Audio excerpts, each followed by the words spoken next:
कभी भी अगर आपके सामने ऐसी परिस्थिति आती है जिसमें एक ही बात को लेके दो लोगों के अलग अलग मत हों, तो कभी भी दूसरे आदमी पे आंख बंद करके भरोसा और पहले वाले आदमी की बातों को नज़रअंदाज करना जड़ से ठीक नहीं है। इसी बात पे आपको एक कहानी सुनाती हूँ। एक बहुत विशाल पीपल का पेड़ था। उस पे एक सिंधुक नाम की चिड़िया रहती थी। वो चिड़िया बहुत ही खूबसूरत थी। तो एक बार वो चिड़िया बैठी थी पेड़ पे और उधर से एक शिकारी जा रहा था, लेकिन चिड़िया को ये बात नहीं पता थी कि वो शिकारी है। शिकारी जो है चिड़िया को एक नज़र देखता है, उसके बाद फिर नज़र हटा लेता है। ये बात चिड़िया को बहुत बुरी लगती है कि हाँ, मैं इतनी सुंदर हूँ और मुझे एक ही नज़र देखा है ये। तो वो क्या करती है, उसको गुस्सा आता है तो गुस्से में जाके उसके कंधे पे बैठ के मल त्याग देती है। और जो उसका मल होता है वो सोने के कण में बदल जाता था। वो जब भी मल त्यागती थी तो वो सोने के कण में बदल जाता था। जब शिकारी देखता है तो उसकी आंखें फटी की फटी रह जाती हैं। अब वो उस चिड़िया पर से नज़र ही नहीं हटा पा रहा था। उसने फिर जाल बिछाया और चिड़िया को पकड़ लिया। चिड़िया को पकड़ के वो अपने घर लेके जाता है और उसे खिलाता पिलाता है, पिंजरे में रखता है। तो जब भी वो मल त्यागती वो सोने के रूप में बदल जाता था।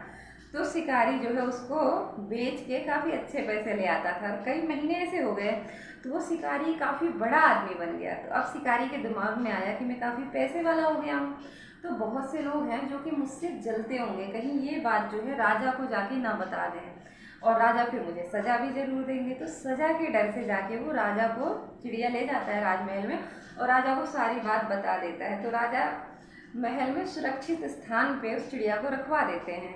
तो जो उनके मंत्री वगैरह थे तो वो राजा को राय देते हैं कि आपने कभी सुना है कि कोई चिड़िया सोने का मल त्याग करती है?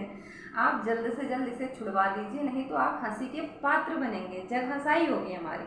तो राजा को मंत्री की बात सही लगती है तो वो चिड़िया को छुड़वा देते हैं। जैसे ही चिड़िया छूटती है तो जाते जाते वो है जो महल का द्वार था मेन, वहाँ पे मल त्याग देती है, वो सोने के रूप में बदल जाता है। तो सिपाही भी देखते हैं, राजा को बताते हैं।